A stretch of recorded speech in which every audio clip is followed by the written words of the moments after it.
Hello everyone, my name is Mark. Welcome back to Mark's Remarks. Today we are going to be reading a review of the 1922 documentary Häxan.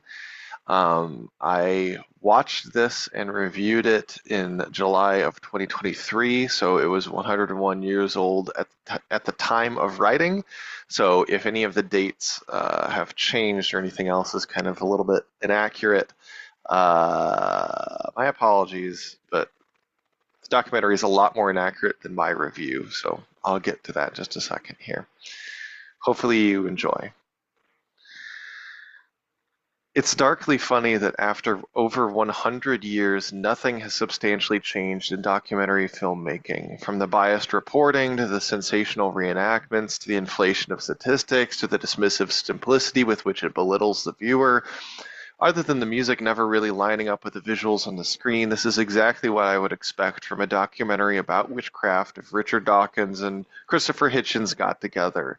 The smugness with which the director worded the text slides makes me want to retch.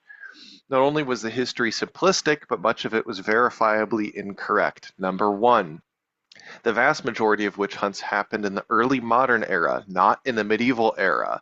The years usually cited are from 1450 to 1750, whereas the Middle Ages were roughly from 800 to 1400 AD. The movie, however, used during the witchcraft era and medieval times interchangeably, never once giving us a date range. The only date provided in the film was near the end of the 15th century, which would have been the very end of the Middle Ages and the start of the Reformation and the Enlightenment. The timing of these witch hunts is curious, as two other explanations become much more likely. Political/denominational infighting among Protestant Catholic factions, and C.S. Lewis's explanation, which he gives in The Abolition of Man. Quote, you will even find people who write about the 16th century as if magic were a medieval survival and science the new thing that came in to sweep it away. Those who have studied the period know better. There was very little magic in the Middle Ages. The 16th and 17th centuries are the high noon of magic. The serious magical endeavor and the serious scientific endeavor are twins. One was sickly and died, the other strong and throve. But they were twins. They were born of the same impulse. Number two, the movie claimed there were over 8 million victims of witch hunts, which gave no time span, geographical boundaries, definition of witch hunt, or citations. Across two different Wikipedia pages, three separate sources suggest much more modest numbers. In the early modern period, witch trials were seen between 1400 and 1782, where around 40,000 to 60,000 witches were killed. The other citation, from about 1450 to 1750, spanning the upheavals of the Reformation and the 30 Years' War, resulting in an estimated 35 to 50,000 executions. Of course, even these smaller numbers are still tragic, but exaggerating so grotesquely, rather than increasing the viewer's pity, leads to disillusionment and mistrust of the filmmaker, putting into question their entire endeavor. I could go on, but these are the two largest problems I found with the film. The movie's initial tone, that of a God of the Gaps argument, should have tipped me off that this would be a sensationalist drivel and not a reliable source of information. For example, at the start it presents a literalist approach to mythologies about cosmology and the universe, one which we can't be certain the ancients naively believed.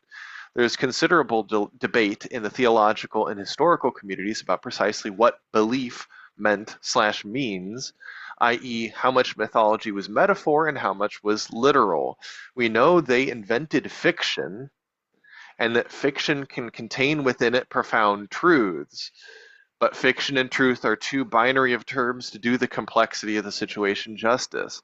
It would furthermore be offensive to presume the ancients were so stupid as to not comprehend how to differentiate between the two. Some of the particular stories/legends they told were entertaining, such as using a hanged man's finger as an ingredient in potions, as well as a love potion made out of cat feces and dove hearts boiled in the moonlight. With the other glaring inaccuracies and hasty generalizations, I feel that even these minor points are all called into question. Additionally, all of the characters were caricatures. The comically fat churchmen carving from cartoonishly large chunks of meat, the women with perfectly placed tears crying with a soft glow around their heads, such garish martyrs. Like I said earlier, instead of raising pity within the viewer, it raises anger and suspicion aimed at the filmmaker. And a film it certainly was, with some excellent costuming, some great double exposure work, even some stop motion and reversed footage which showed ingenuity, but these were severely undercut by the blanket contempt for all religiosity as superstition. In fact, one of the most thought-provoking moments came at the end when a text screen read, "Isn't superstition still rampant among us?" And then it showed tarot cards, crystal balls, that sort of stuff. The entire time I kept thinking about how domesticated, yassified, and overall how tame contemporary witchcraft is, if you can even call it that. The witchcraft displayed here, even if caricatured, is at least gritty, excessive, dark, and most importantly, satanic. Real witchcraft, if there is such a thing, is the darkest, most deranged, most transgressive and blasphemous acts people are capable of, not today's superficially laissez-faire libertarian syncretism. It used to be considered a dire sin to cut open a dead person, to desecrate the dead, to overturn gravestones, or to mock the Eucharist. There's a poignant moment where two men are about to cut open a corpse as some sort of medical research, and they say a prayer. Quote, "O Holy Mother, forgive us for cutting open a dead man." To have more reverence for things is much better than not having enough. Now we live in a world of no reverence where transgression is a virtue, and look what it's gotten us. Yeah, we can record anything, but there's nothing worth recording anymore. Such a bitterly funny paradox. On that note, after recording this video, I'll end it here. Thanks for watching. Please do not like or subscribe. Woo! And I'll see you in the next video. Thanks.